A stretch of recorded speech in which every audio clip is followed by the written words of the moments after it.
За. Хай. За энэ өдрийн минь төргий. Өнөөдөр 2025 оны 5 сарын 8-ны өдөр.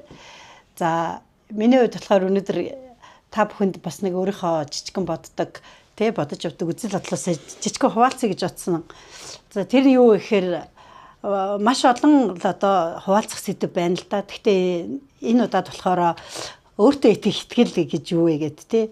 Тэг би бол ерөнхийдөө хараа өөртөө итгэх итгэлийг бол хүүхдээ хасаа одоо болтол ингээд тасралтгүй авч явж байгаа хүн гэж өөрийгөө бодож байгаа байхгүй юу.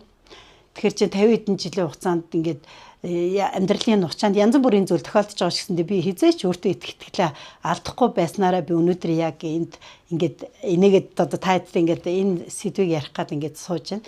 Тэгээд яагаад ингэж утсан гэхээр бид хэд болохоор ингээд ямар нэгэн бизнес ямар нэгэн одоо өөрт оногдсон ажил үйлчлэгээ бүгдийг ингээ эрхэлж явах хугацаанд яадгүй гэхээр яг нөгөө хийж байгаа ажилдаа л ингээд хамаг одоо цаг хугацаагаа зарцуулаад тэрэн дээрээ төвлөрөөд нэг үнэтгэл энэ өдөр хоног гэдэг маань ингээд маш хурдан урсаад өнгөрцөн байт юм байна.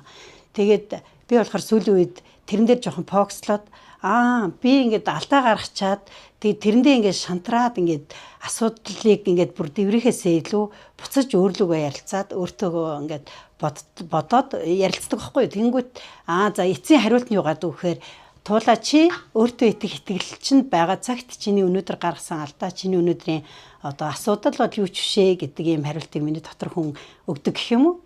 Тэгээд тийм болохоор хэдүүлээ бүгдээрээ өөртөө итгэх итгэлээрээ одоо би эндээ ингээд бас нэг ийм мессеж өгвөл гэж бодоод энэ бичлэгийг хийж байна. Энэ өдөрт нь бүгдээрэнд амжилт хүсье. Баярлалаа.